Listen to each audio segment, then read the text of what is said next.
Good afternoon, my friends. I want to explain a hot topic today, which is how do I know that this symptom is limbic?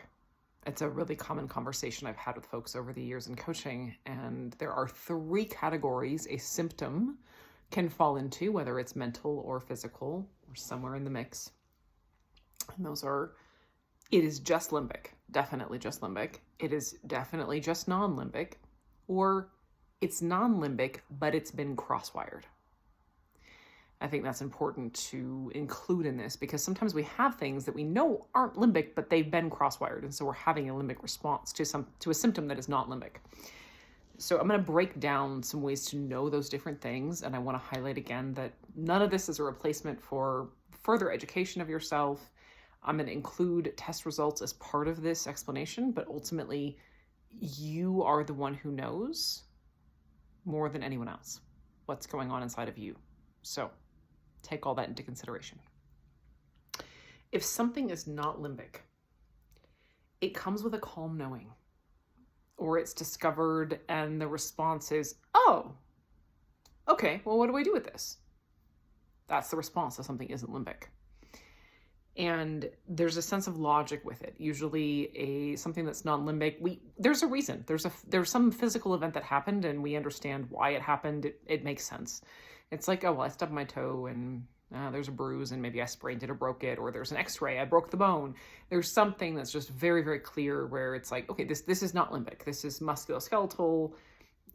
I was exposed to someone who was ill and now I'm ill. Okay, that makes sense, right? And there's a sense of like, okay, that's what's happening. It's calm, it's accepting, it's not heightened in any way.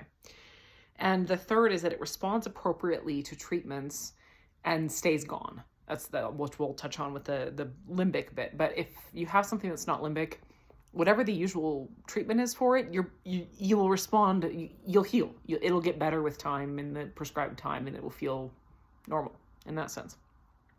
If something is limbic, instead of just starting with a very ordinary event like stubbing your toe or being exposed to someone who has an illness or something like that, it starts with a stressful event. And this is where it can get confusing because sometimes that stressful event could be something like getting a significant illness like a long COVID, or something that starts with mono, or being bit by a tick, or getting in a car accident. Those are common triggers for limbic impairment, partly because they're related to either illnesses or events that can uniquely impact the cervical spine, your neck, or your brain, or they're just illnesses that have a particularly stressful impact. And if they're coupled with, this is the key, if it starts at a time when there was additional factors coming into play, like a lot of my clients were going through puberty, or their parents were getting divorced, or there was something else going on in the background, and then they also got sick at the same time, and that's where the chronic symptoms started.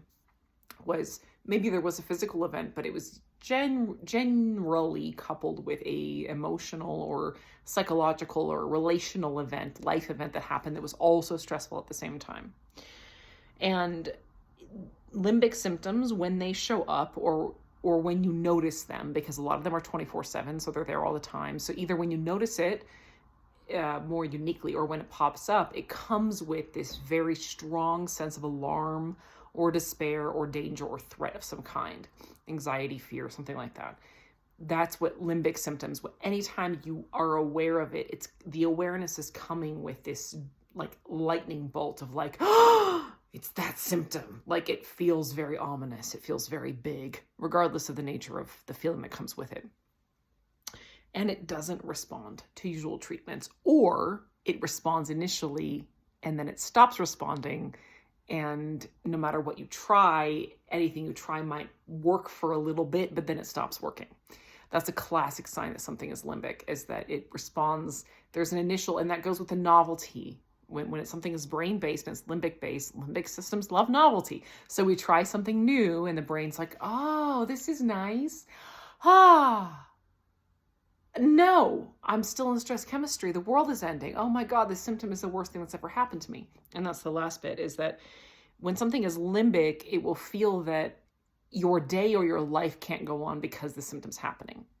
Whereas when something is non-limbic, You're like, oh yeah, that's there. How do I manage it? And then I'll carry on with my day. I will continue on. I will find a solution around it. I will work with it, and I will continue living my life as myself because that's what I'm doing. And like the symptom's just something I need to kind of like, oh, okay, here's a plan. Okay, moving on. That's the difference. And now the last one, something that is non-limbic but cross-wired, will be sometimes you can't know. This is why I always encourage people to start by assuming everything is limbic. And because sometimes we just can't know until that's the case.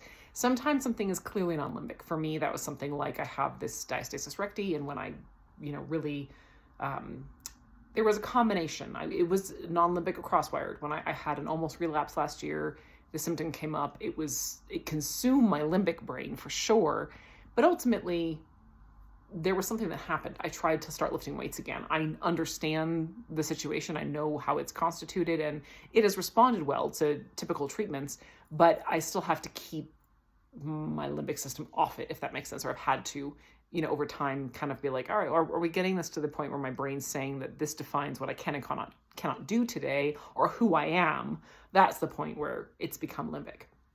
And that can go for a lot of things. So when in doubt, start by assuming it's limbic, because then you can rewire the cross-wired association and be able to then move to a place where you'll be able to pursue treatment.